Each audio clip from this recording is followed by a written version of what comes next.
Hi, everybody. Thanks for joining in for our latest podcast on LCS related stuff, usually fantasy stuff. If you've been watching our stuff since the beginning, we really appreciate it. But please disregard everything up until now because we've been dumping on TSM for the longest time, but they're actually really good. They did really well this week, so, they say, as a person, you always have to admit to the things you do wrong. So, I apologize for dumping on TSM, but they have looked very solid this week. Yeah, my name is Max. I'm helping run this podcast. We're supposed to be, helping you with your fantasy stuff, and we've been dumping on TSM for the entire season, but then, as with most things, we're wrong, so, yeah, I'm wrong and I'm bad at life. I'm Zixia, I'm your resident Scrub Lord Tiltmaster, and I think dumping on TSM during the regular season was absolutely the right thing to do. I'm Dan, and I still think Svenskeren sucks. No, just kidding. You proved me wrong, but I still think Sven sucks. I still don't like him. TSM Medios, come on. Anyways, welcome to the All-In Fantasy. I have a question. Yes. Okay, finish your intro first. Alright, so welcome to the All-In Fantasy LCS podcast. Pretty much the NA and EU LCS semifinals have concluded, and we are here to talk about that shit. So if you would like to skip ahead to another part of the video, or you can just click on the annotations to our left over here. If you would like to watch some of our previous videos, click all the way to the top left over here, and you'll be able to see the playlist of our other videos there. But yeah, what was your question? So, as people that run fantasy podcasts, statistically and everything points to TSM being complete trash, and we were rightfully dumping on them even though we gave them a very fair chance. Now they have come back and showed us that we are completely wrong. So, is it fair to say we suck, or is TSM kind of transcending expectations? Should I feel bad about... We weren't wrong. I think... We weren't wrong, it's just they actually legitimately weren't good until, the past 2 or 3 weeks. I think what it is TSM is finally living up to their expectations with that super team that they have. I would compare this to the first year that the Big Three got together in the Miami Heat team. No, the first year was 2.5 men. Okay. But they actually made it to the finals too. I guess I had the right idea in trying to pick up the TSM Exodia for week 9. It's just, I guess I'm 2 weeks ahead of my time. No, your mistake was that you think regular split best of 1 TSM is the same team as best of 5 playoff TSM. It's absolutely not true. Hey, you know what other team I picked for regular season, which I dropped like a hot potato? Origin? OG. Yes. And look where they are at now. Look where they're at now. Okay, I guess I'm a wizard for picking best of 5s. So there you go. So, anyways, with the semifinals, honestly, day 1 had so many friggin' games. There's a total of 10 games in day 1, just between 4 teams. It's longer than a regular... 17 games this weekend. Yeah, in the entire weekend, 17 games, but 10 games in 1 friggin' day. You literally had to have no life on a Saturday to watch all 10 of those. It's longer than a regular LCS game, or day. Regular LCS day only has 5 games, right? What the freak? But yeah, both matches in day 1. Game weekend versus game weekend. Yeah, both matches in day 1 went the full distance. And the first match of the weekend was coming from EU. It was a H2K versus Origin. And yeah, I guess the first thing we'll talk about is the picks and ban phase. So who would you guys say? Before we get to that. Yeah. Before we get to that, I want to ask you guys: did you guys predict OJ to beat H2K? No, definitely not. I would say H2K was on track to win everything. Because I thought it was going to be close, but I still thought H2K was going to win. Well, OG spanked them convincingly, didn't they? Yeah. Well, convincingly in 5 games. 3-1. But Oh, is it 5 games? Oh yeah, Peke was in for like game 4. Yes. He's basically like Tuxedo Mask. He comes in, throws a rose, and he just pieces out. Then all the bad guys explode. H2K, I expected them to get to the finals. I thought they were the second best team in EU. I really like Prawley as well. But I don't know, OG really stepped up. I didn't think they were gonna go all the way though. My bet is still on G2. But yeah, I was pretty surprised about this win. And it was like a 5-game series. But yeah, I guess, yeah, the picks and ban phase. Like, what do you guys think happened in the picks and ban phase? Like, who do you think won picks and bans and things like that? I think H2K had like more or less the same comp like every single one of these games. They had, how many games did they have Echo? Did they have Echo all the games? Let's see. Echo. They had Echo in every game. Oh, Every except game. one where Soaz got it. They had Corky in a bunch of games. They had a few cast-ins. Sivir. They showed like, yeah, Sivir Forgiven cast-ins. played Sivir They- 4 times, I think. And he played Graves. No. Amazing played Graves once too, but they played a lot of Graves too. Like, they played pretty standard champions. What I was kind of interested was how well Soaz would do Hmm. in this meta. Because, you know, like, he's gone from Gangplank carry to, like, feed lord on everything else, and it's like, well, how much will playoff buff help Soaz? He just played Echo and Maokai and stuff and did pretty well. They What do you worked the tank top damage jungle pretty well. Yeah, that's like the current meta right now. Like, we all know that tanks are really strong in this current meta. We'll talk about that later in our final matchup of the day. But yeah, everyone was kind of picking the same thing. Like I said, Forgiven and Odo Omne, they had Echo and Sivir 4 out of their 5 games. I guess Origin wasn't really concerned about it, even though those 2 picks are like super power picks right now.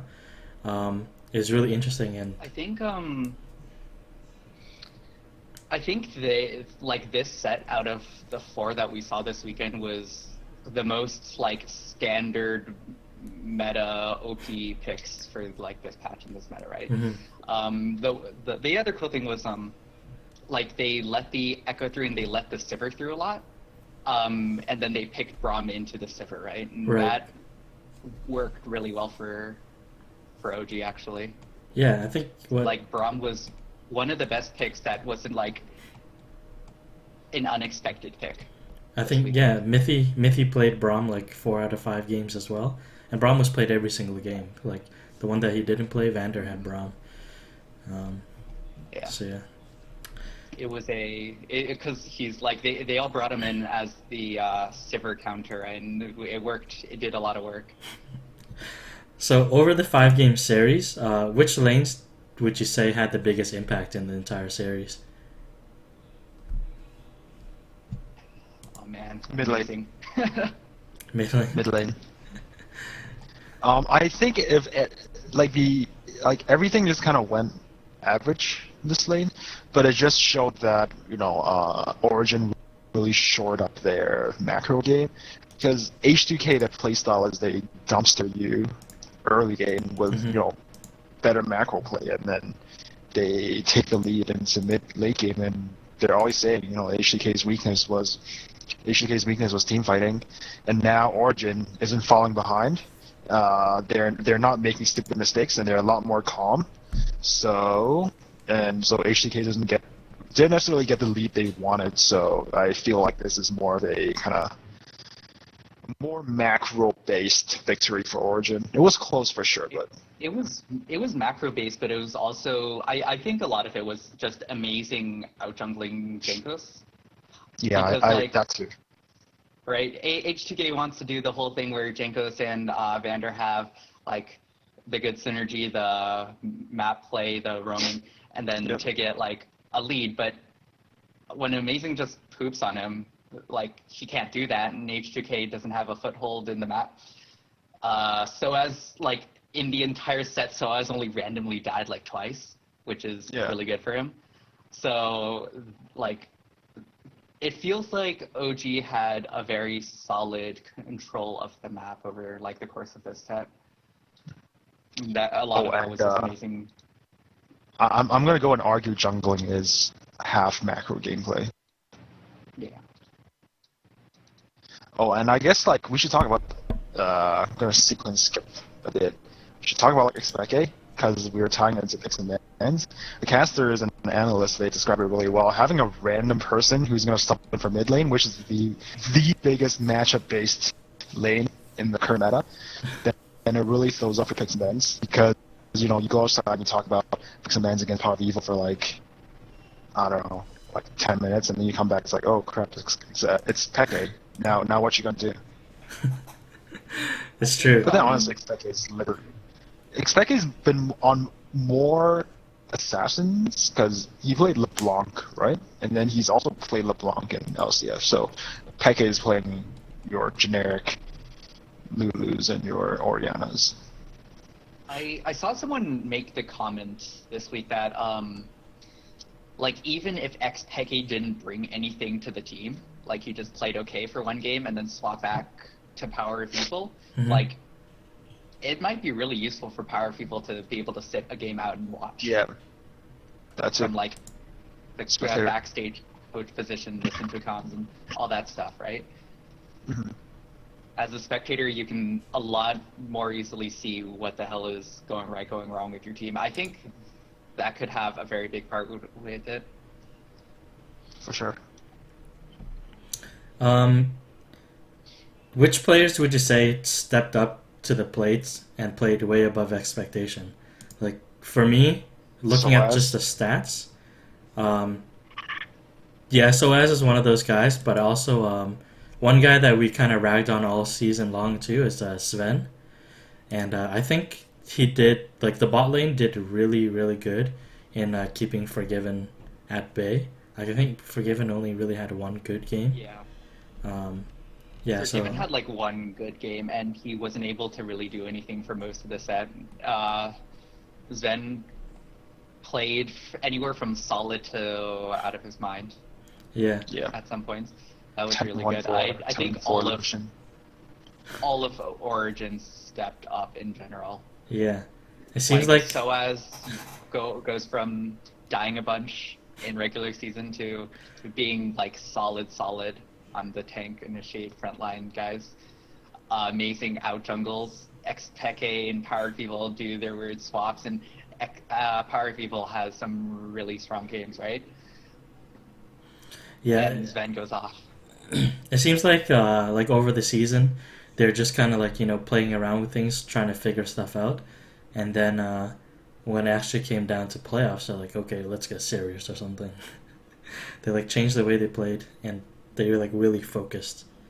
I think they finally figured out their team dynamic. It took them the entire split. How it should be played. Actually, they had a lot of wins near the end of the season split, so. They have been improving really hard over the last 4 or 5 weeks.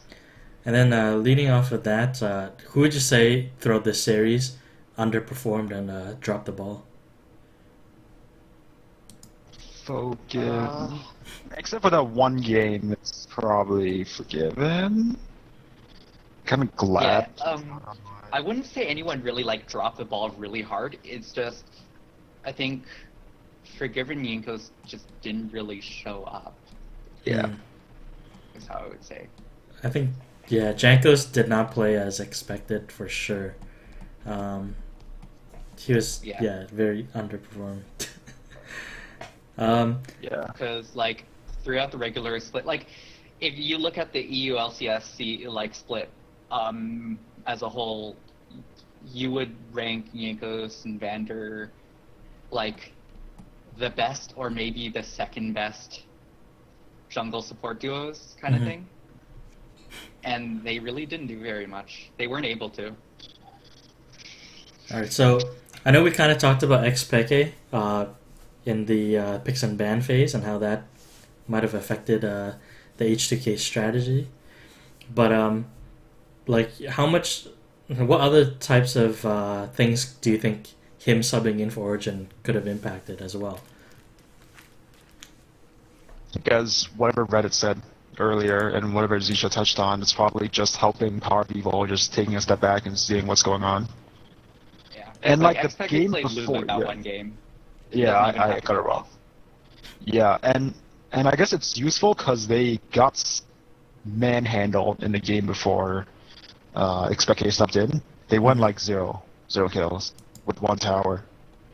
So yeah, it was probably a much needed break for Power People.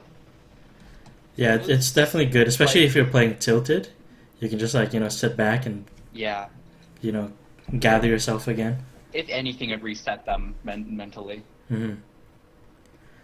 Yeah. Now, I wanted to point out as well too that Xpeke hasn't lost a single game this season so far.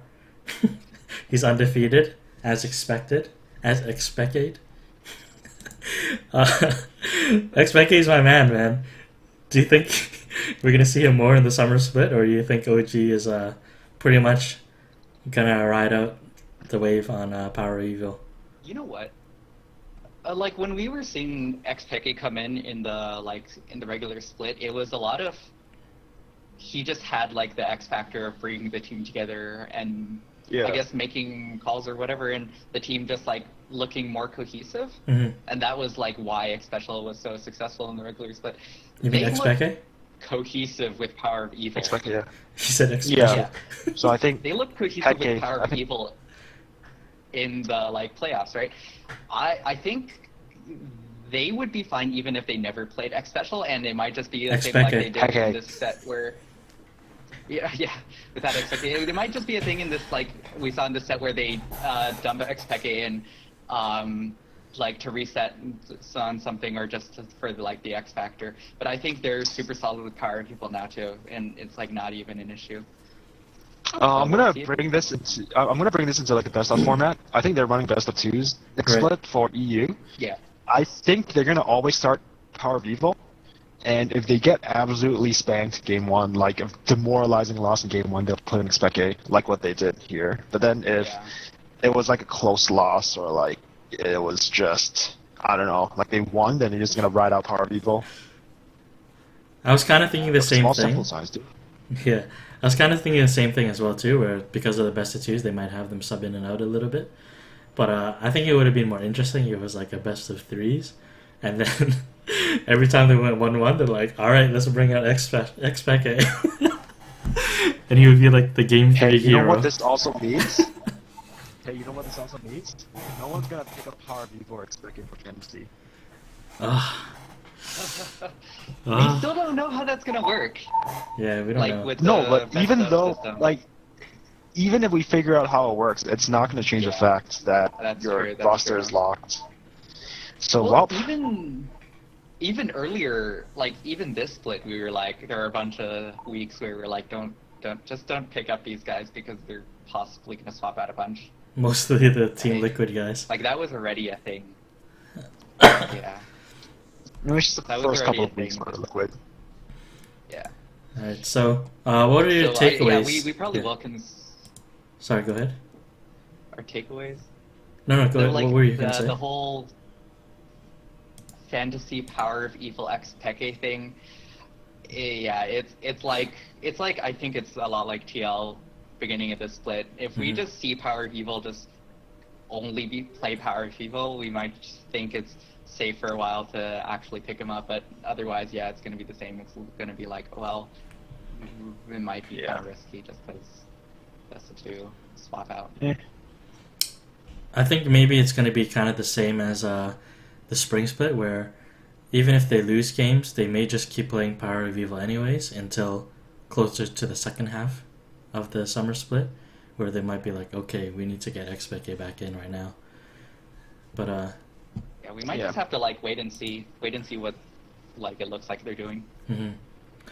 But yeah, the takeaways. Any takeaways from this match at all? 3-1 G2. G2 over Origin 3-1. Jumping the gun. We didn't even talk about G2 yet. G2 over Origin 3-1. 3-1. I don't know. I think it might be closer. So 3-2. I think Origin's really solid. I'm gonna predict 3-2 either way. Oh, well, I'll talk about my predictions later. Whatever. Alright, okay, I guess we'll move on. CLG Liquid. Alright, so it's the CLG versus Liquid. There the is first... nothing to talk about for this series. Even though it won 5 games, there's absolutely nothing to talk about this series other than the fact that, damn, that double TP. What about the picks and bans and stuff like that? Were there anything interesting in terms of picks and bans? I'm totally disregarding your... I'm completely disregarding the Google Doc, and I'm just going to jump straight to damn the double TP. Come on, we need to Sure fill most in an people hour forgot of content. everything that happened. I'm pretty sure most people forgot everything that happened that set after that, at the end of that 5th game. So Yeah, okay, let's see.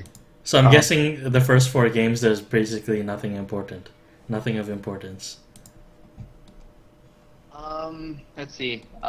Pick bans, pretty standard. CLG really went heavy on Echo Rise. Echo. Yep. Yeah. TL, there was a lot of Caitlyn back and forth, just as a strong pick in general. Mm-hmm. Dardoch had some pretty strong games on Kindred. Matt played a lot of Karma, that's pick bans. It was... CLG had a few picks that they pulled out, like the Anivia and the Soraka. Mm-hmm. Soraka's not really pulling out. Well, it's not a weird pick, but they only Immortals really play Soraka on a regular basis. Yeah. So it was something different. And then we had Matt go off on Bard for a game or two. And then we had Darshan on Maokai. That was interesting. No, that didn't go well. Oh, okay. Okay, the troll pick of the series has got to be the hybrid Tristana. Oh yeah, completely forgot. What was this? I didn't watch He it. banned for 2 games. Tristana was banned for 3 They games. banned it for 2 games. Was it Actually, it was games? banned all No. 4 games. Oh, the first 4 games Tristana was banned. Yeah.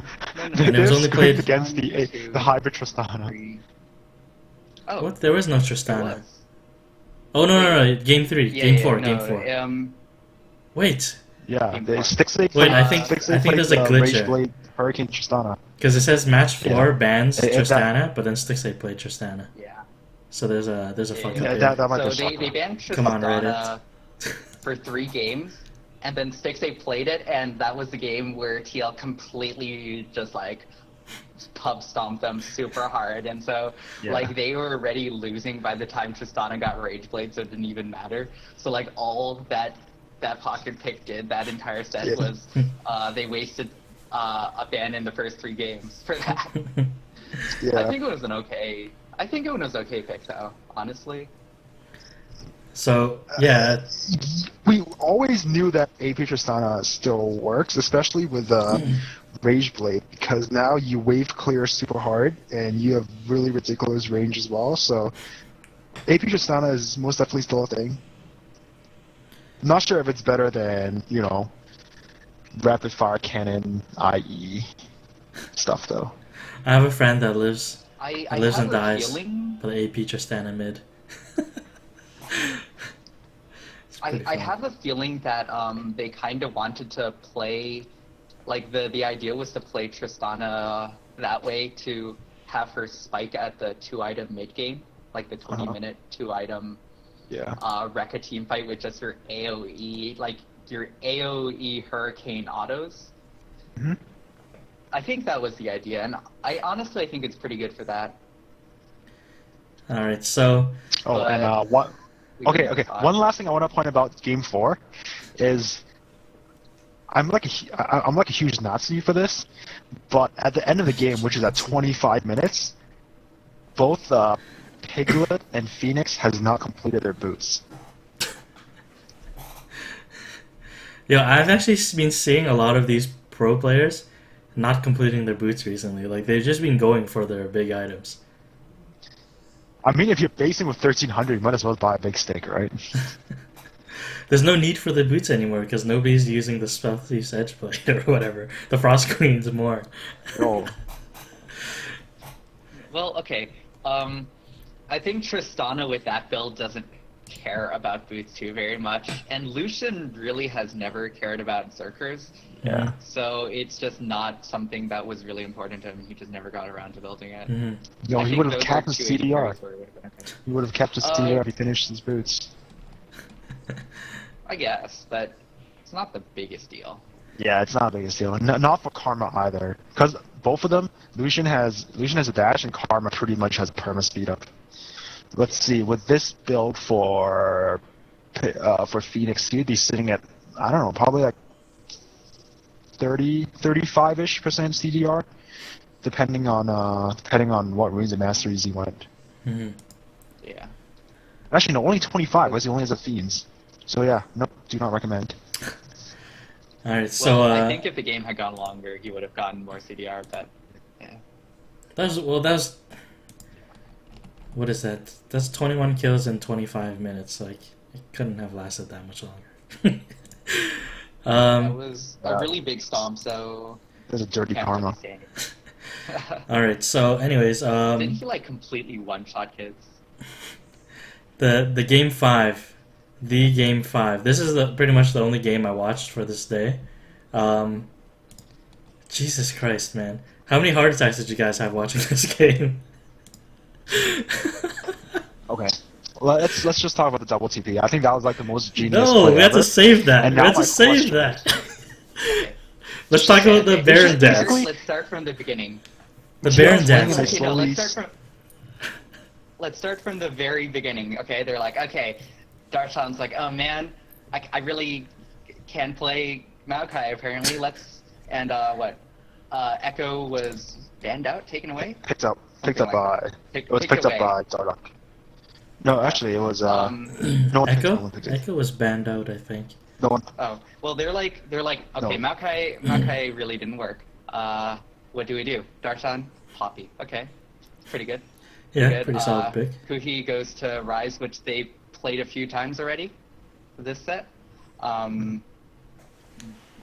They go pretty standard. They're like, all right, let's play this game. And then Yeah, it looks like a pretty standard team. TL has some big plays.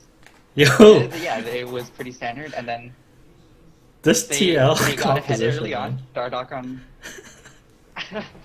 Rek'Sai, Piglet with his headshots, got the lead, and then TL is like, hey, you know what we should do with this lead?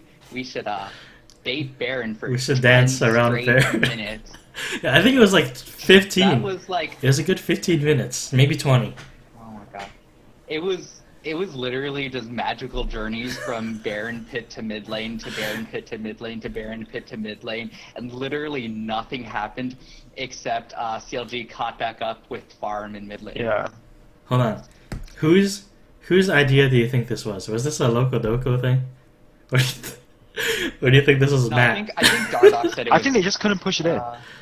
They no, could have. I think they Dardock just said couldn't. it was his. Yeah, No, that was no. not the right thing Oh, to do. Dardock. It was a funny ass play. Though. I think in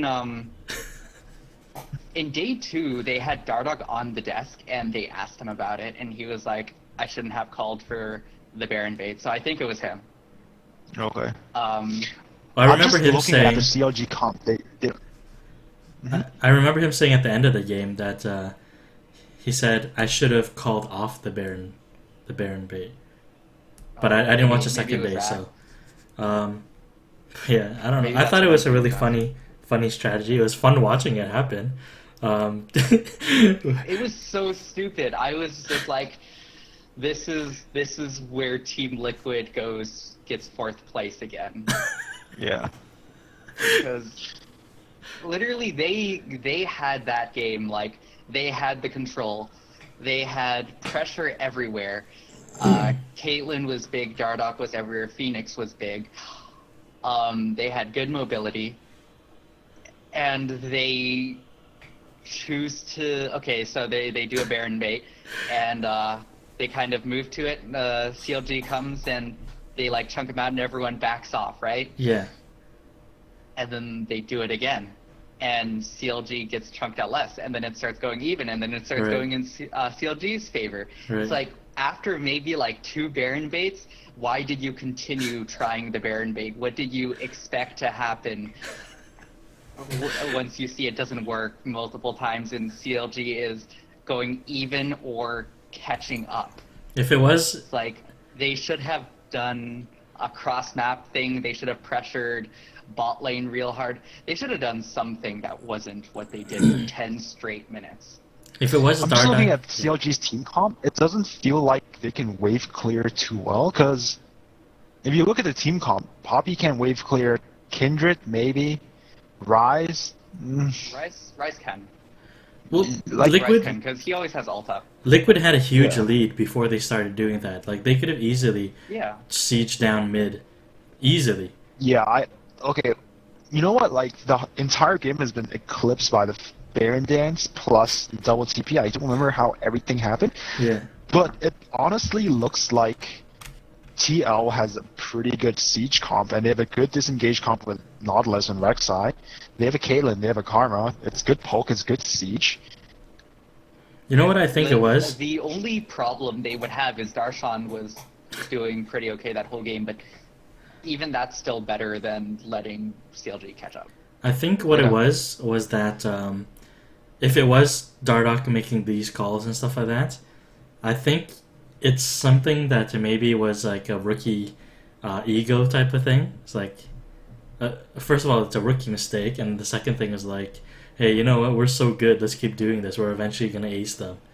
That type of thing. So like, I think he was super confident that it was gonna work at some point, and he was like kind of rubbing it in, be like, yeah, we're so damn good. We're just gonna keep doing this until you guys fuck up, and it never happened.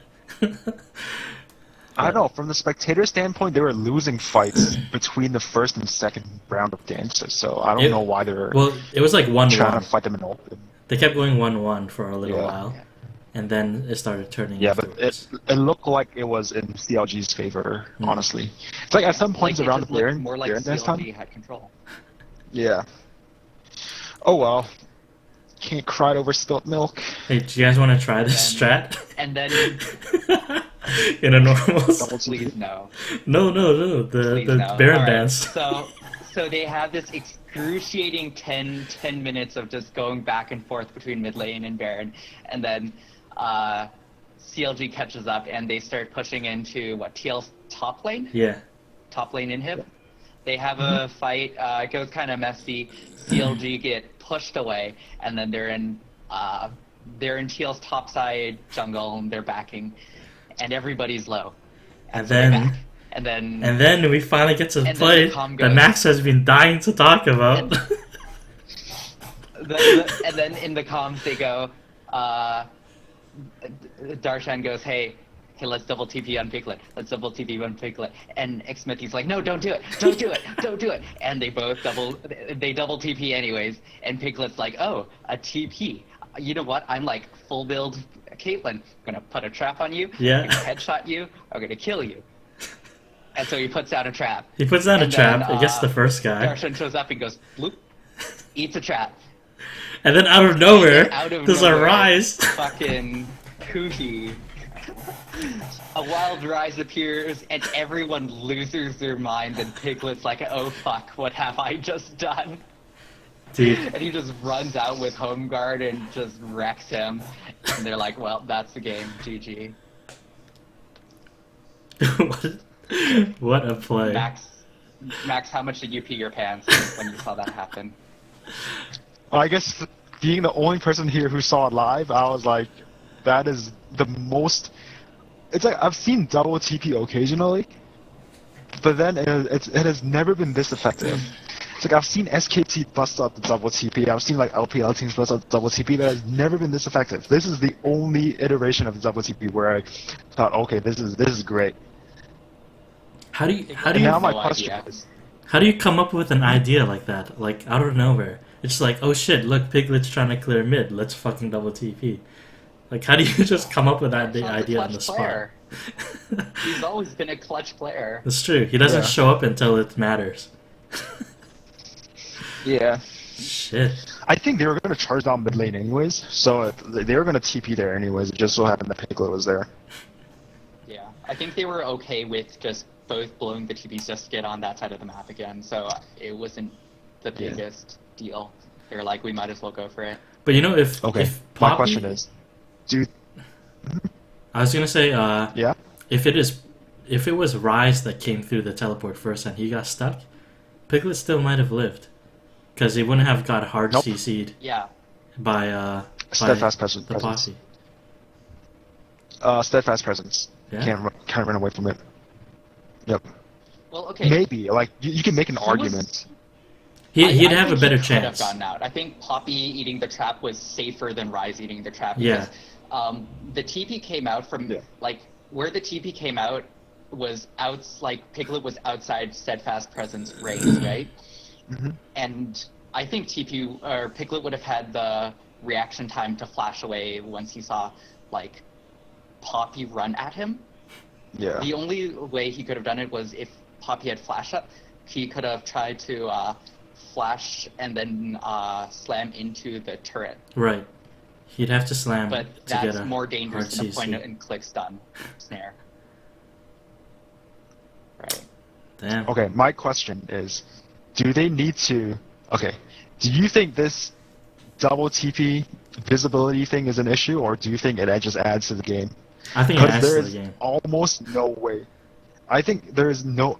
There's like no way to determine if it's like a double TP. I mean, if you stare at it hard enough, you realize that, oh, you know what, some of the animations overlapping, it's a double TP. But at a midst of a game, you can't really tell. Right. And now there's like a faction of people where like, oh crap, that double TP is beautiful, like yours truly. And there are the salty TL fanboys who are like, holy crap, the double TP is like super toxic. You know, they need to improve the visibility so people know that the double TP is coming through. No. I think if you're talking about the highest level of play, like what TL and CLG should be performing at, that was actually a mistake on Piglet's part, because if they had proper vision, they should know that there are 2 TPs on that team. And it's just that Piglet didn't think that there would be 2 TPs. But it's the same thing as like, it's the same thing as just having general awareness of summoners up, like, oh, somebody might be in this bush to kill me. I don't see them. That doesn't make it broken. That just means you have to be careful of it. And Piglet wasn't careful of it because it wasn't something that happens a lot. But at the highest level of play, like, he should have been aware of that. They should have had both TP timers. He should have, like, that was greedy on Piglet's part to stay. True. I personally think it adds a lot more fun to it. Like, it's kind of boring to have everything telegraphed. So when you pull off a play like this, that is so fucking unbelievable, it makes the game so much more exciting. And I kind of like these kind of things. Like, making everything super visible and obvious and everything like that is a little bit boring. And I like these kind of surprise plays where you just catch people off guard completely. It's like, the excitement of it is like almost equivalent to like back in the day when Fnatic had their like 5 guys in a single bush. And then just like, you know, picking out the random guy, the random guy that's stratting through the jungle. Like, yeah, that's what I mean. It's the same thing as the Fnatic Death Bush. It's like, you know what, you don't have vision of them going into it. It's still something you have to come to expect. Or at least be careful. If you have to throw something in there, throw a blue trinket in there, just to be sure. Same thing with double TP. It's like, well, they have 2 TPs, they have them both up. You gotta be aware of that, or they're gonna make a really big fucking play. Yeah, and they have to burn 2 summoners for a play like that. Summoners blowing. Yeah. So That's a I pretty like big it. thing. I like it a lot. It's kind of like the flashing over the bush or like juking them and flashing into the bush instead or something like that. When people try to flash over the wall, but they go into the bush. Like a lot of people could be like, "No, that's so gay." Like they should make it more obvious where he lands. So like, no, that's not the point. It's all about the mind. It's all about the mind games. Did you know if you're pathing, you will, even if you lose vision when someone flashes, your character still follows where they flash.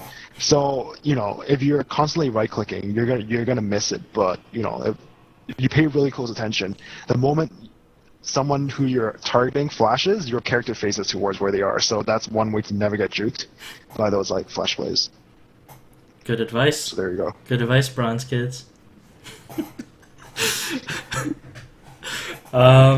Anyways, if you're Piglet in this series, how tilted are you after this game?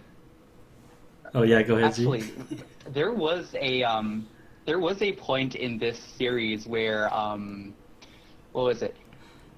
They were in blue side left jungle, and Matt got caught out, and he had this random ass flash, and then just instantly died anyways. And Cassius was like, "What is Matt doing?" Did you guys remember that? Yes. It like he was against the blue buff wall, and he just flashed in the wrong direction. I'm pretty sure that was him trying to do a flash juke into the bush to his right. Yeah, I think so too. Speaking of flash he jukes, just failed and didn't make the bush, and Caitlyn just killed him. I know, Max, you haven't played with us. That would have been pretty sick if you had made it. Max, you haven't played with us recently, but I don't know if Z was in this game where... were you there when I did that fail flash as well too? We were like on bottom lane. We're on red side. Red side's the top side, right? Yeah, we're on red side, and we're trying to do like a tower dive or something, and I got caught out. And I was running towards the little golems. And I was trying to do a shitty flash over the wall, a juke one, but then I flashed into the bush instead, right by the turret, in between the two middle ones. Yeah. And then I flash into it, and I see a blue ward in the bush. I'm like, oh, I'm fucked. I was just laughing so damn hard. I was like, wow, that was so fail. But yeah, anyways. A for effort. A for effort. But yeah, like I'm pretty sure that was what he was planning to do, because if he had made that flash, he could have just run down in the bush, because they would have presumably flashed over into blue, and he could have like gone the long way around and gotten out. That was actually like, that would have looked so good if he had gotten that. Okay, that's an A for effort. Yeah. So yeah, if you're Piglet after that game, how tilted are you? Like, you can see his face. He was so depressed. And he put so much you didn't see his face because his face was in his hands. Yeah. They went back to him like... The camera went on the players, and he was just like... They went back to him like 2 or 3 times to see if he was crying. How bad do you feel for the guy, man? Watery, I swear. He was... If that wasn't the last game, he would have been so tilted. Yeah. He's going back to Korea after this split. But you can't blame his team for that. That was just a really good play. Yeah, that was more a good play from CLG than it was anyone's mistake on TL. Yeah. TL's mistake was the 10-minute Baron bait before that. Which I still really like. But anyways, the next game we had G2 versus Fnatic. I didn't watch any of these games either, so... I didn't watch. Z, did you watch any of these games? I watched it. Alright. Tell us about it. I watched all 17 games of this weekend. It was absolute hell. I have like exams and shit. I still watch them. Oh god. Okay. You might want to reevaluate your priorities. So hold on. I have 2 screens. I study on one, watch on the other. So the I storyline. think you might want to reconsider it. The storyline for this match was the winner of this match gets to face Origin. So it was basically either going to be Xpeke versus Ocelot, or Fnatic Black versus Fnatic Orange. Before the series started, which series did you want to see more? G2 versus. I would have. Yeah, I I would wanted like to see G2 versus G2. H2K. H2K. Yeah. But no, after 'Cause, knowing you know what? I after think, knowing that Origin won, did you because you know what? care? Going into this, we had Yeah. so like when we were watching quarterfinals, it's like OG showed up like amazingly, right? And then we had Yeah. Fnatic showed up kind of. Like they showed up a lot more than they have before, but not to Mhm. the extent that like we saw Origin show, we saw TSM show up in NA. Yeah. So like I don't think Fnatic making it to finals would have been very exciting. I think whoever made it to finals on the other side would have crushed Fnatic. So seeing G2 make it, I think is a lot more exciting. But the other thing was when like before the game started, they always have those. Riot always has those like hype clips, right? And for one of them, all it was like a shot of the wall where they have all the plaques for the each year's Yeah. summer split, spring split, summer split winners, right? Yeah. And it's Fnatic, Fnatic, Fnatic, Alliance, Fnatic, Fnatic. You're like, are they going to get it again? No. Well, G2. the OG versus Fnatic matchup, that was something that I really wanted to see last year during Worlds. Like I thought that was going to be Yeah. such a crazy storyline if that happened, but obviously Last year that would so, be a big. so scripted. But this year I didn't really care about it as much because Yellow Star is not on Fnatic anymore, and I think like it doesn't really matter. Like I don't think that Fnatic and Origin rivalry is there anymore because all the players are pretty much gone. So Definitely not. The new this Fnatic is way different from the old Fnatic. exactly, like, and then so I They're did want to pretty much see a new that. team. I did want to see the XPK versus Ocelot to match up. Yeah.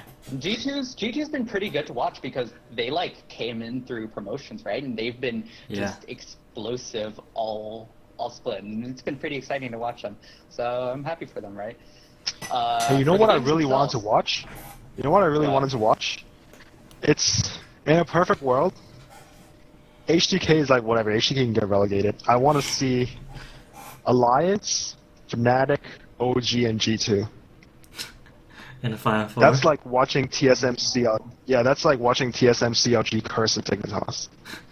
Kind of, yeah. It's like for old I time's would sake. actually put Vitality into it, except they lost in the quarterfinals. No, I thought Vitality was definitely going to be up there. you need the dominant, the EU mid, man. You need Froggen, you need Peke, you need, I guess, Febden. Are you saying And Nuke then- Duck isn't?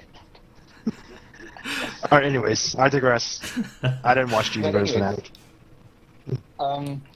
You know what was the weirdest thing for this this set?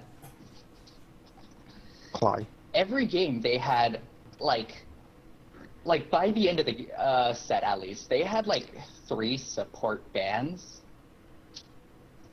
and like a support Thresh first pick kind of thing. Right. It's like like they would ban out, what would they ban out? They would ban out Bard, Braum, and Alistair. Like 2 of them would, Fnatic would ban out Bard, Braum, G2 would ban out Alistair, or something like that, right?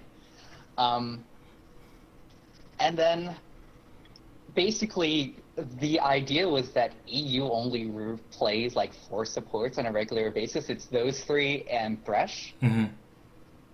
And I guess they were trying to like ban out supports and first pick Thresh, and that was the thing. And Right.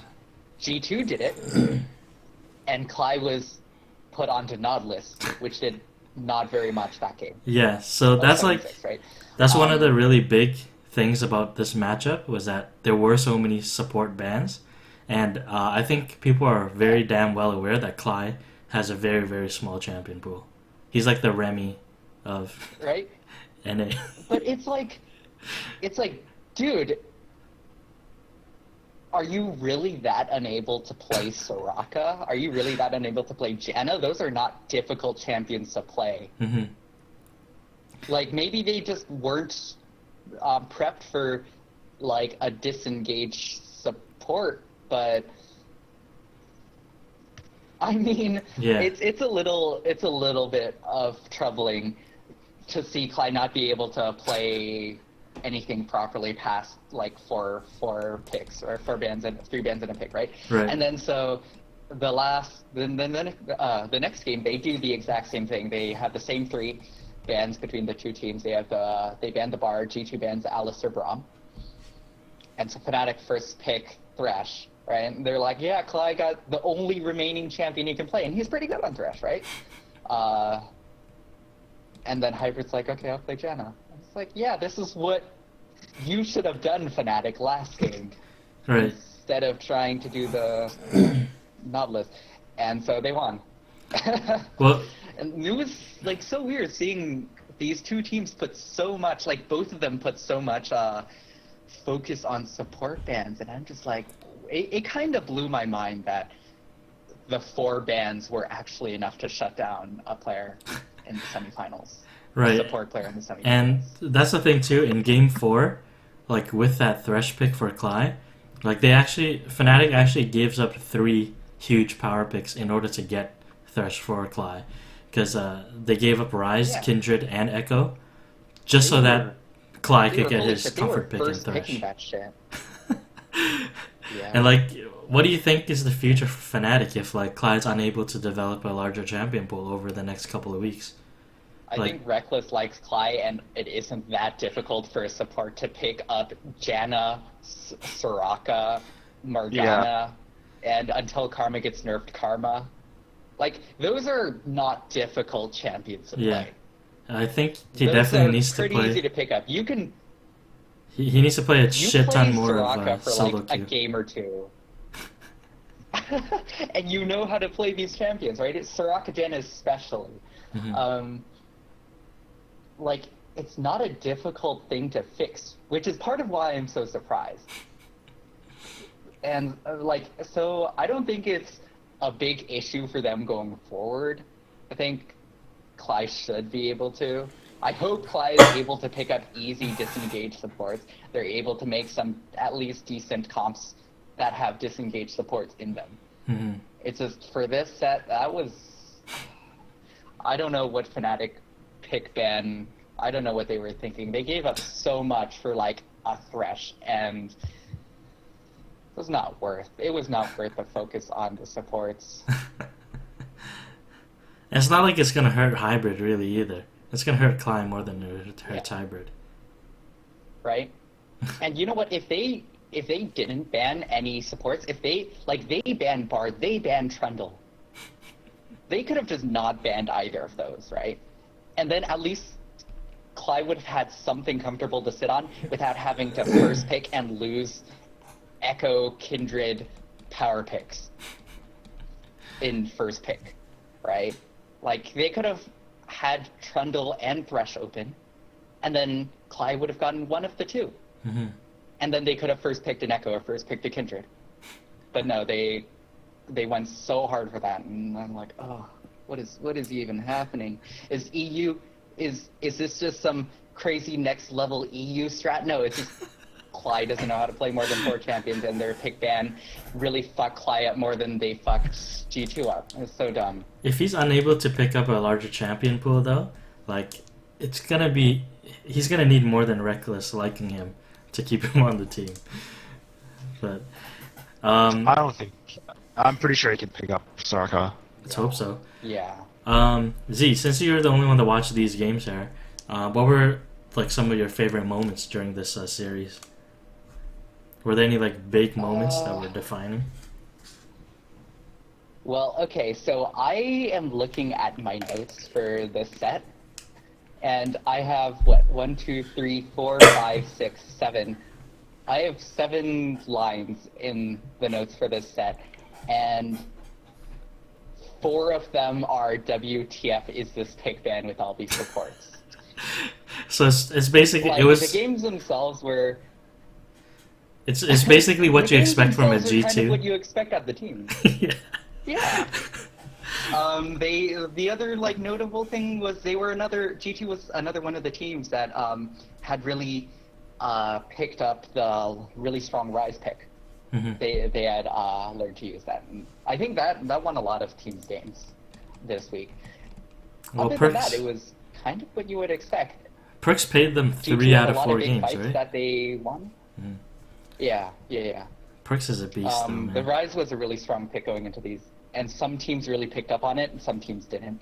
And G2 did, which was good for them. And yeah, other than that, it was what you would expect. It was a little bit messy. Fnatic had some nice plays, they had some nice rotations, and G2 really just had a bunch of really nice fights.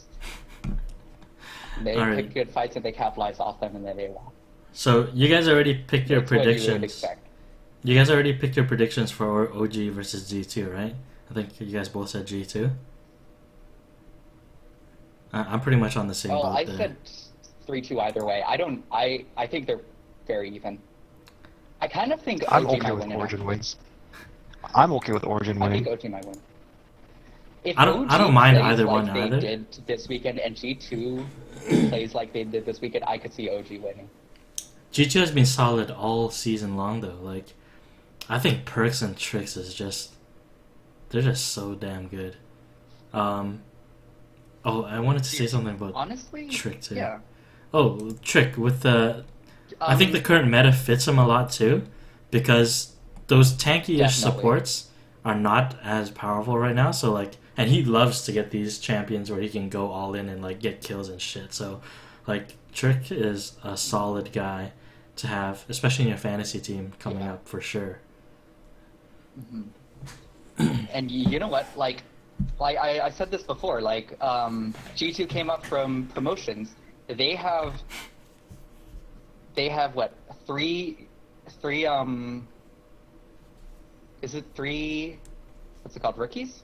Yeah. 3 rookies Yep. and 2 Korean imports. Well, Brazilian Korean import, but like they had a lot of question marks. We saw they had strong players, but like from before week 1, we were like, how well are they going to do as a team? They're probably going to be at least middle of the pack because they've got solid players. But are they going to make it to the top? Yes, they absolutely stomped everybody. And Even these Ocelot was rookies, surprised. You look at them; they've been unfazed by anything.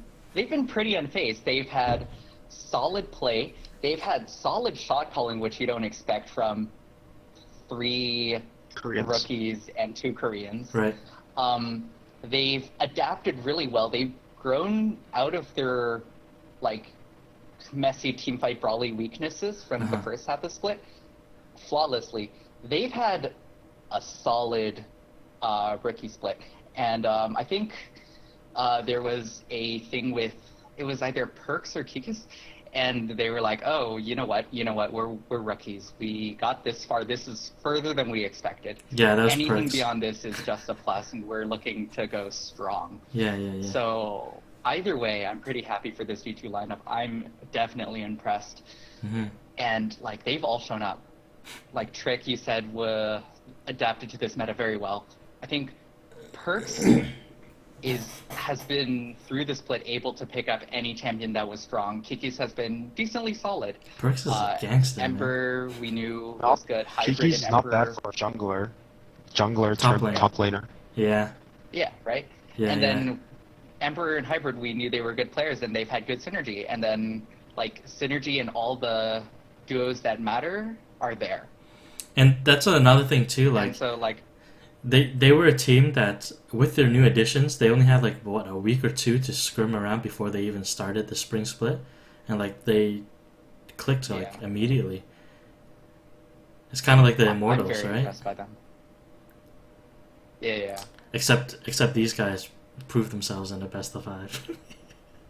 Yeah, these guys were like Immortals, except they had more question marks. Yes. Like, their ceiling was the same thing as Immortals' ceiling in the regular split. But their skill floor, they could have been like, oh man, half our team can't communicate with the other half of our team. Their AAD support has 0 synergy. Kikis just randomly dies because he's not a top. You know, all that kind of stuff. That could have happened, but it didn't. None of that happened.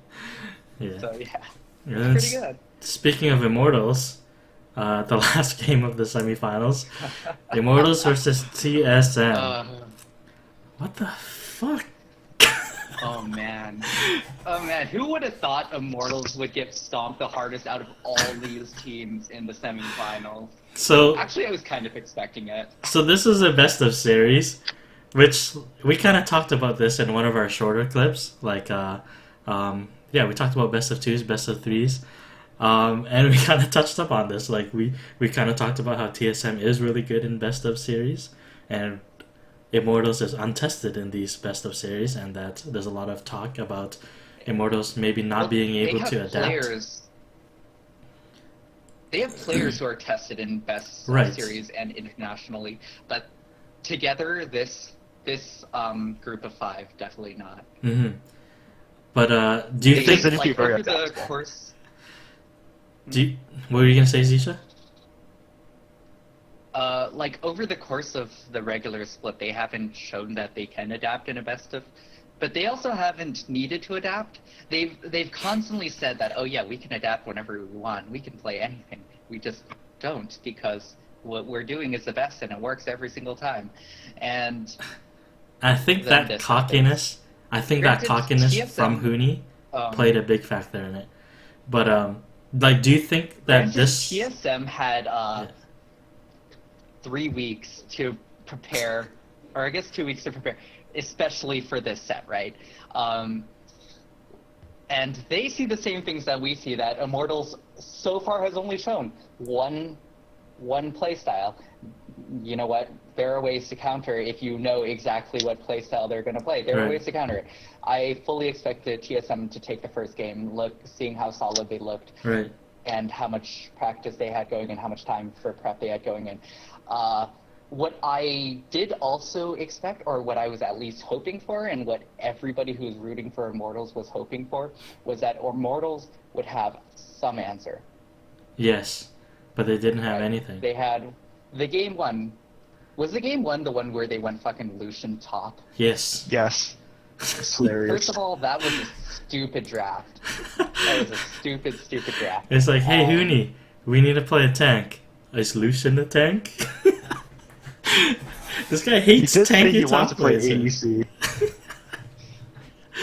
Hey, but you know Okay, what? it's like- I think I'm gonna try his build in solo queue with Quinn. I think it's pretty good. But yo, It's just a Graves build. It's literally just top Yeah, Graves it's build. it's a top Graves build. I think it would fit well in Quinn. I think I'm gonna try it out. so It's that's okay it's okay in solo queue. I don't think it works in this meta. I don't think it works in a best of series. I don't think that's something you should have spent time prepping that comp. so Because what the hell? Like, do they not know that Hunter's just gonna play a massive tank? He's just gonna play Echo or Maokai or something stupid like that? well, they were Um, thinking that Do they... more damage could maybe negate the tankiness, but yeah, it didn't work. Best offense. Offense is the best defense. You know what? Okay, the question for me is, supposedly they've had like 3 weeks of prep. How well they use those 3 weeks, who knows? But they've definitely had some scrims, right? I would hope Do you so. think they pulled out this 380 carry comp in some of their scrims, and it had success in some of their scrims, versus everybody else in NA who is playing Maokai and Echo top? But again, it could have been the cockiness of Hooney. Just like, oh my I god, I could play imagine- anything and do good. And the thing is, Hooney played a lot of Echo before, like in solo queue. He played a shit ton of Echo before coming into the Well, series. he didn't like play it at Damage all. Echo. He played Damage Echo, which is a little different. But you could have played But it like still better a than tanky Lucian. Echo. He could have easily played a could tanky have. Echo. Yeah. But yeah, like taking Like, it back a Hooney little can bit too. play anything. Tanks are not hard to play. Taking but- it back a little bit too. Like, okay, Yeah. I wanted to point Uh-huh. out that, like, it's not just this series that TSM was, like, really good. Like, if we bring it back to the Cloud9 series, that was where it seems like TSM found themselves again. Like, I think 10 minutes into one of the games against Cloud9, Bjergsen said in the middle of the game, it's like, hey guys, TSM is back. And, like, oh, man, they look like TSM again. Like, it's... yeah, that's true. yeah. And you know what? TSM would have had fought their way through this match. Even if they lost, they would have been clawing their way, right? Mm-hmm. The problem is, we know TSM is looking very good. We know Immortals has strong players, and Reignover is a smart shot caller. knows where to be. They have everything to make it work. But, like, they have the one very questionable comp from the first game, which supposedly, I guess, must have worked a bunch in scrims. But you know what? They're like, okay, so they played that, and they got a really big lead, and they still lost, right? That's where any other team would be like, hey, maybe we should go to our second strat that we've said all split that we've been able to play a second strat. But they're like, nope, we're going to go back, maybe something less crazy, but we're still going to have a carry top, a tank jungle, and a disengage poke support, which honestly I think that was their best draft this series, was Huni on Gang playing Rain over on Gragas, Adrian on Karma. I think that was a strong thing. They had Urgot, the mid, that was a counter pick. That could have worked. I don't think that was a bad pick. That was their strongest pick, and they still lost. But that's against a Beerus. Why at that Zed. point do they still think... Yeah, but... Well, that was still, that's that another is the thing. counter for Bjergsen said. That's another thing I want to point out, though. Like, they got the counter, it wasn't... Bjergsen is playing champions that he's didn't more work. comfortable playing with. Like, I don't know. Bjergsen can play anything. Exactly. That's- Well, he's good with these assassin playmaker type champions. Like, I don't want to see him on this bullshit Zillion anymore. Like, I like seeing him on like Corki I don't want to see anyone and some Zeds and like Azirs and shit like that. I want him to see him do huge damage and like fuck people up with outplays. Okay, if we're talking about Bjergsen's picks, do you remember that time when they, like, on the stream when they pulled up like the champions that Bjergsen and his lane counterpart have picked in the regular season, and ProBuilder had like 8 champions, and Bjergsen filled the screen, and then in the bottom corner they said +2. So like all of Bjergsen's picks in the regular season couldn't fit on the graphic. He had like 13 picks in 18 games, right? So he can literally play anything, and like seeing him play Zed, that's great. Like I love that stuff. I don't think the Urgot counter pick was an issue. I just think they had the best possible, like in game 2, Immortals had the best possible combination of carry top, tank jungle, and disengage support that they could have. But they just got smashed by And they still Spence lost. Garen. They got absolutely totally destroyed smashed by Spence. Spence Garen. They got Yeah. absolutely destroyed by Spence Garen playing Nidalee So- and Foster playing Poppy and all that stuff, right? So, Sven's So why Garen. didn't they change anything? They had a... So first of all, Sven's Garen. I've been shitting on this guy for like almost the entire season, the entire split. Yeah, we have to talk about that. This guy is trying really, really freaking hard to not get replaced by Meteos. Even in the Cloud9 series, like that's when he was starting to play better too. And one of the things that they did talk about when they played against Cloud9 is that he has been sitting down with Bjergsen and watching games together and duo queuing together so that they can create that jungle mid lane synergy, which is what like Bjergsen did have with the other junglers that he had in the past. And I think it has helped Svenskeren a lot. And I don't know, I think he saved his ass from getting replaced by Meteos. I will say that Spence Garen during the regular season, yeah, he looked like shit. I think that was half him not playing well, but also a large part the team not playing around him.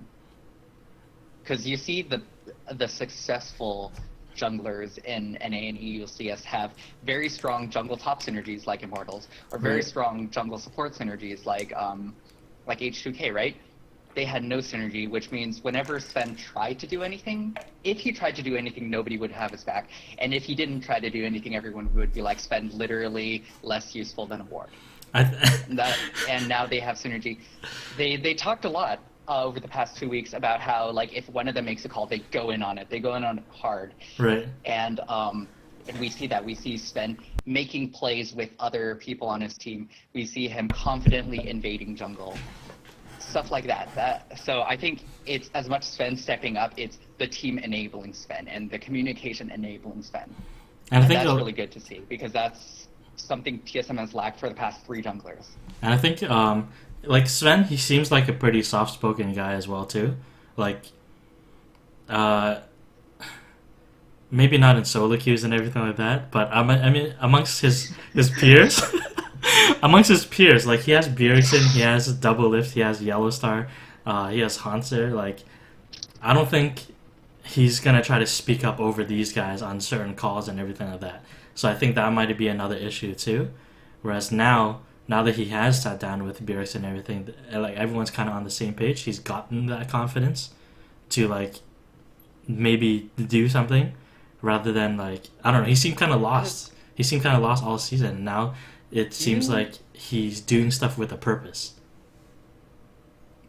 If you've been watching the like the Riot shorts and the TSM Legends episodes recently, like the last TSM Legends episode I watched it. I like usually don't watch these things, but I watch it because I like it's interesting what's happening to the TSM team, right? Right. And they were talking about this, and they're like, oh, so you know what? Season started, we had Bjergsen, who is like the veteran of TSM, Right.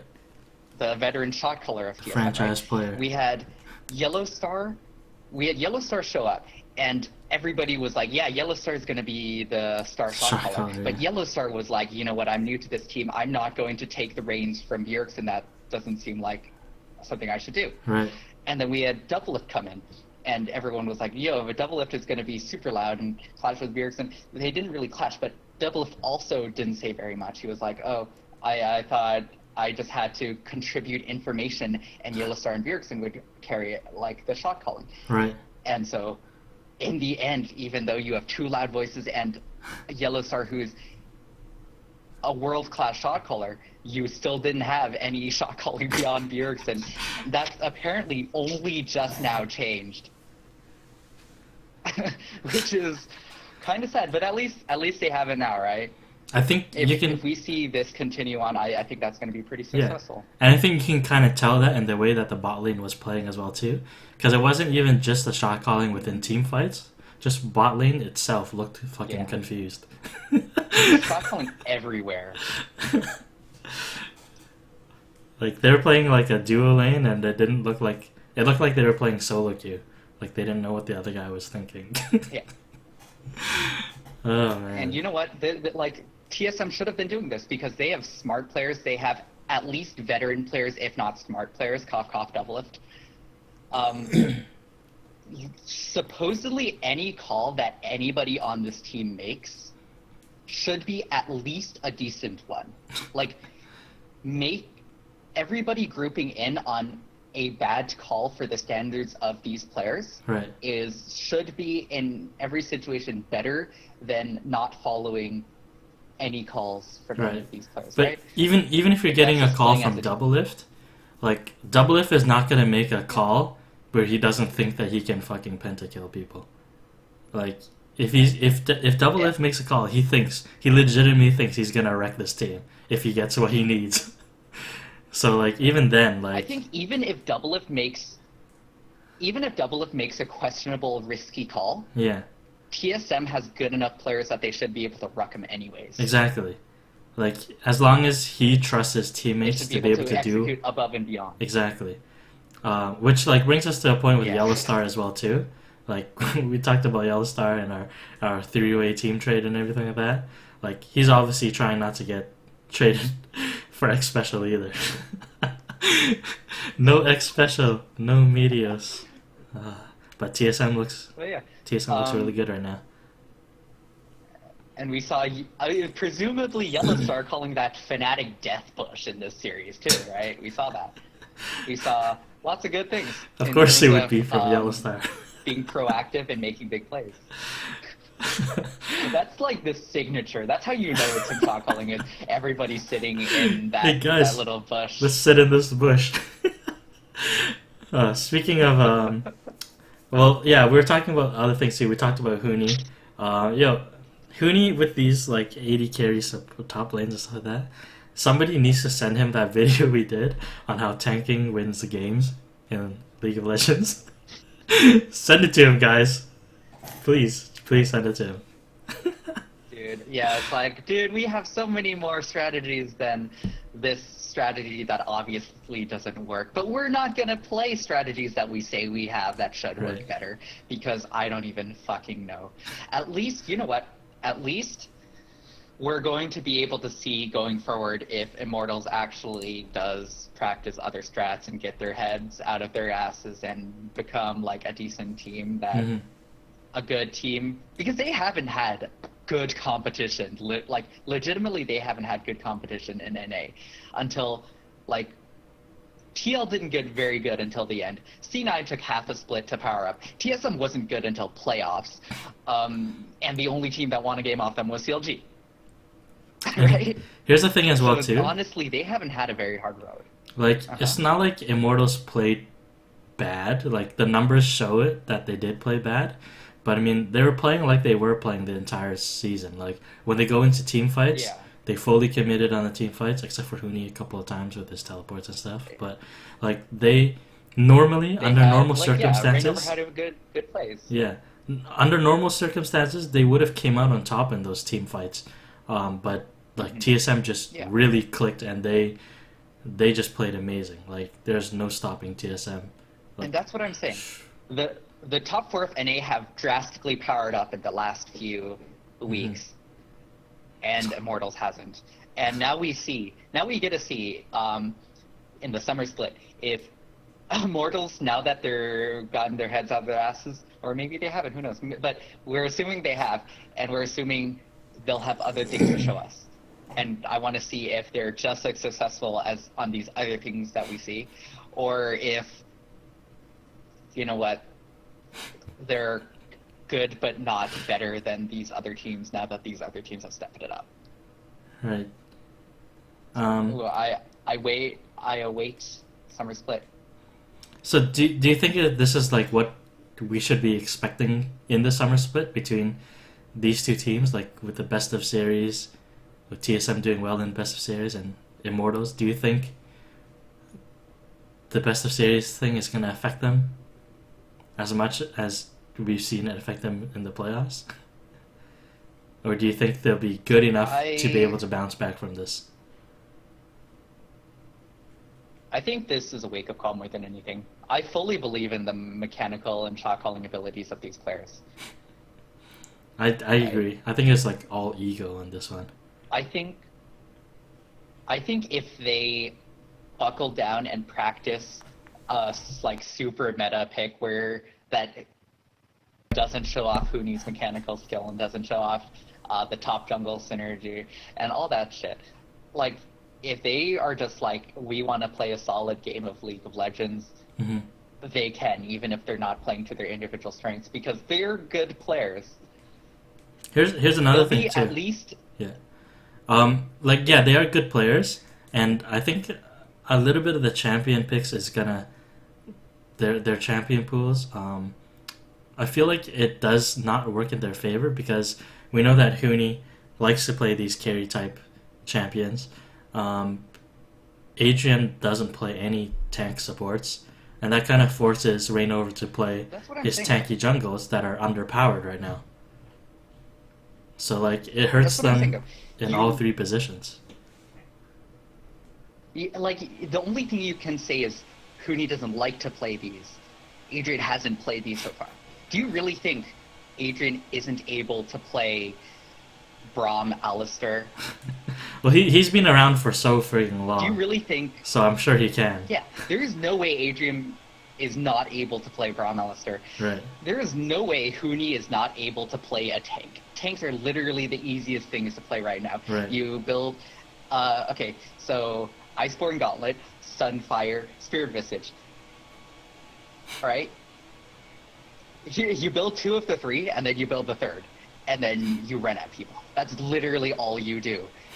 There is no excuse for Huni to not be able to play that well, beyond ego and wanting to be flashy. There's no excuse for him not to play a tank if it's the best thing to play. Rainover is a smart shot caller. He's the secondary shot caller when he was on Fnatic with Yellowstar. I think he's also just as, if not world-class, at least easily competent. And we have experienced players across the board, with the exception of Adrian, who's also been there forever, just not professionally Right. and in like internationally, right? Right. They have no excuse. They have no excuse to not at least be okay, not at least be top 4, not at least be to the level of like Team Liquid, Right. who's really shown up. I like Liquid. But here they are, lost the semifinal to TSM and hasn't shown us anything. And I want to see them show us something in Summer Split. And my only question is, will those some things be okay? Will they be amazing? Or will they just not? Because Huni is a dense as fuck top laner. And as a team, they just have no idea that they need to be able to adapt. Who knows? So, did you guys have any takeaways for this match, like the Immortals versus TSM match?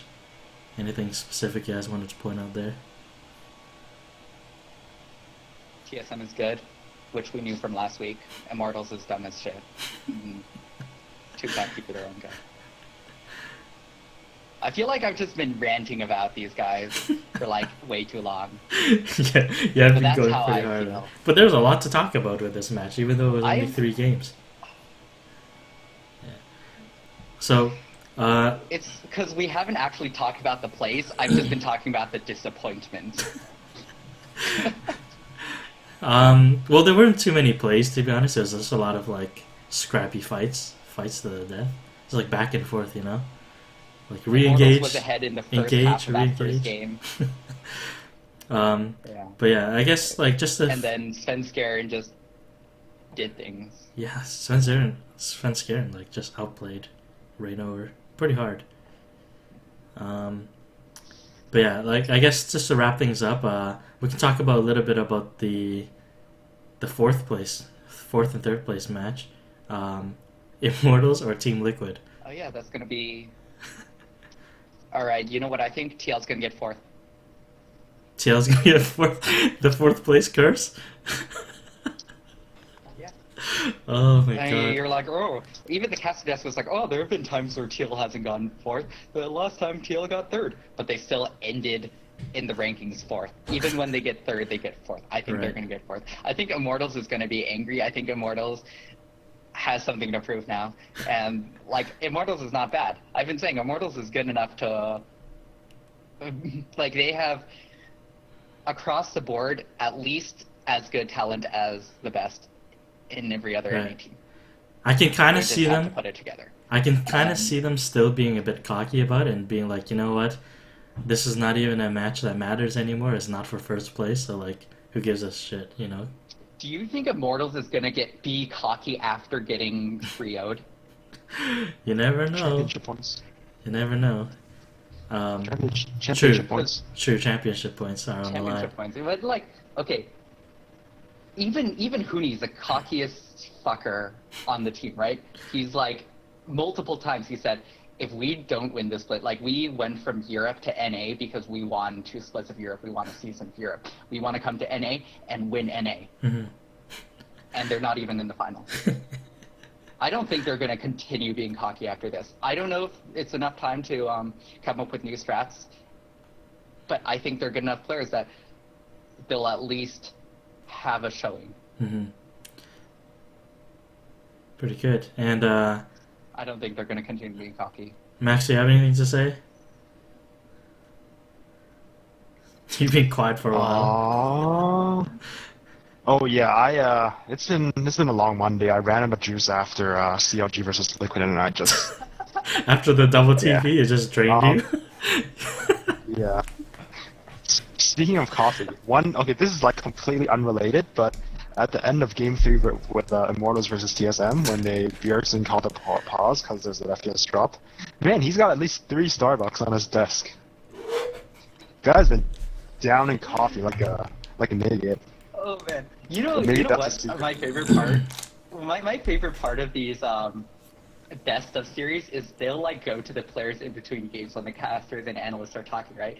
And they'll go to TSM sitting on the on the outdoor outside. Like the picnic table Yeah. or whatever. yeah, on the and like you look at the bags of stuff they have, and it's like a Starbucks thing for each of them, and just granola bars and snacks and shit. Chips Just and everything. Looking at the It's amount just- of caffeine and sugar. Yeah, pure junk food.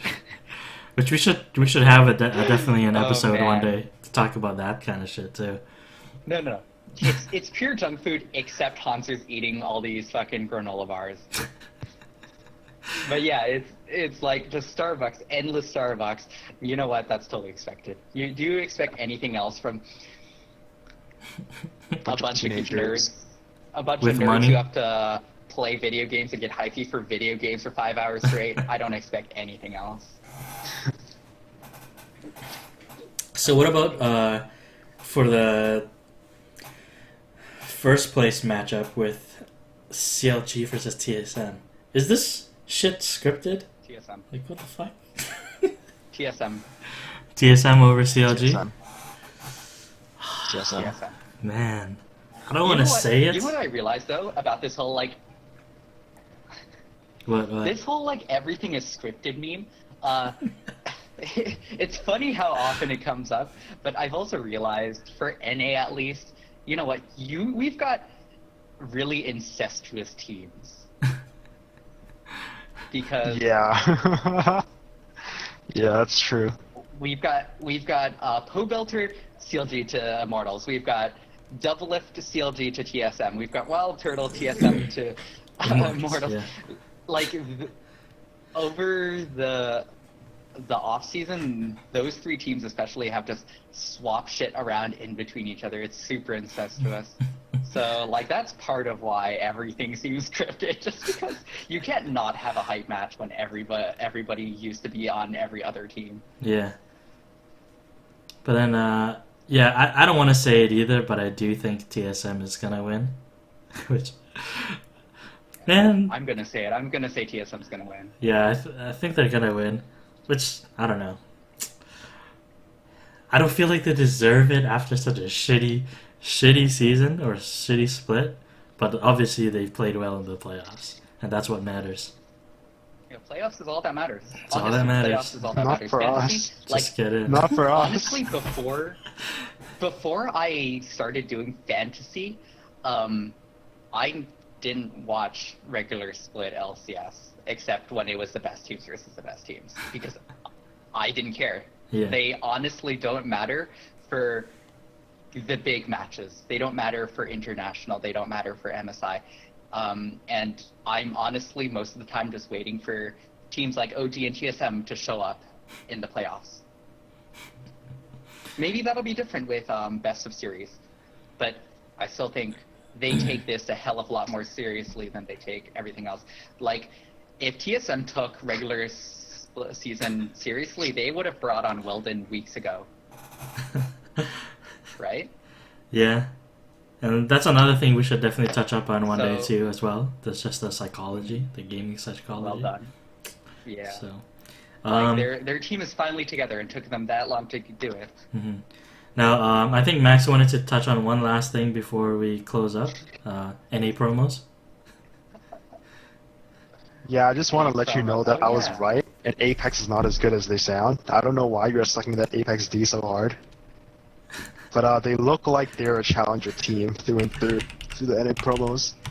I don't know. They I look the really best out believe. of Challenger. Yeah, I really believe in X Special. That's why. But yeah, I don't like his AD carry. They need OQ, man.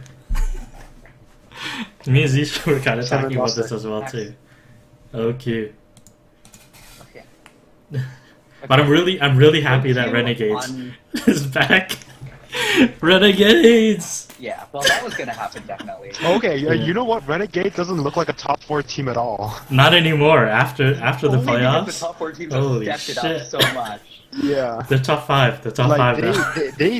they played well, but I don't think they look like they're any better than Echo Fox or Energy in the Oh, promo I think series. they're Honestly, better than Echo Fox. I think disagree. they have Yeah. they have a higher ceiling than Energy. yeah, I think I don't know, but they maybe can they're be. just playing the cards close to their vest.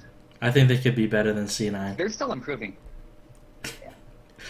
You I heard think this. You heard this right now. Energy is- Renegades is better than C9. They could be. Their ceiling might be better. Yeah. But like, if we're talking about energy, we've seen energy ceiling. I don't think we're gonna see much.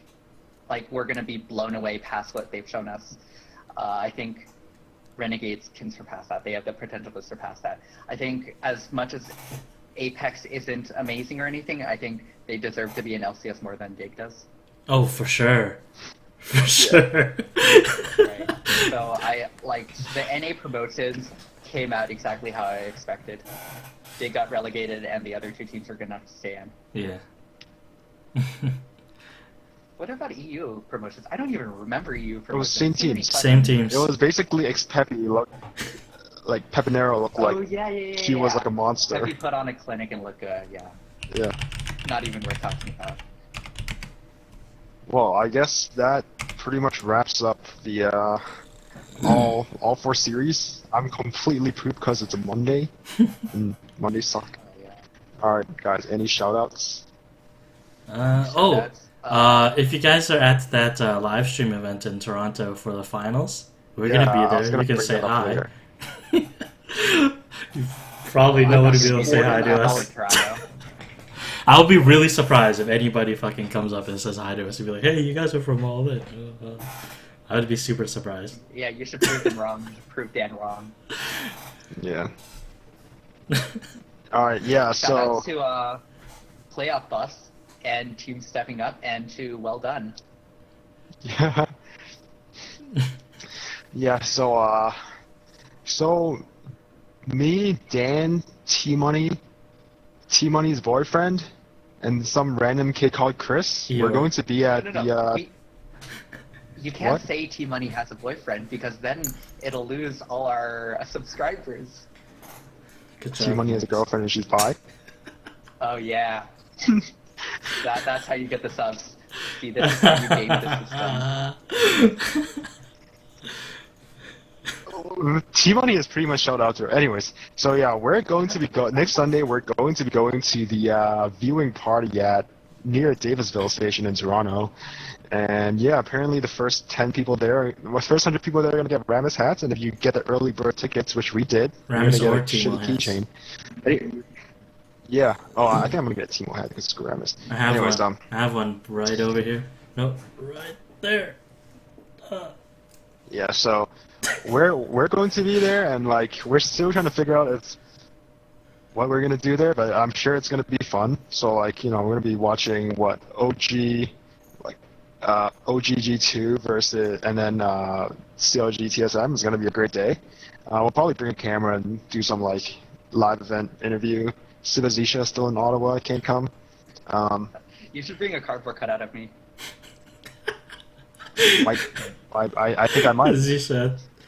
Alright, do it. Tanaka. Take selfies. Yeah, that's gonna be pretty exciting. This is the first time I'm like officially participating in a quote unquote nerd event. So yeah, we'll see how it goes, and we'll report back, and hopefully we'll have like a nice video that I'm gonna spend like 2 months editing because I'm lazy. And yeah, we'll see how it goes. So anyways, to wrap things up, yes, thank you for joining in for this week's All-In Zixia Rants podcast.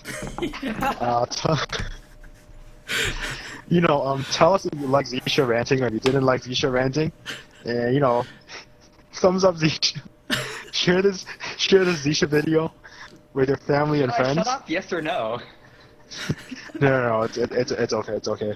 We much rather someone know what they're talking about than like just us pretending we do. Anyways, yeah, so like hit the subscribe button and stay tuned for all our other stuff.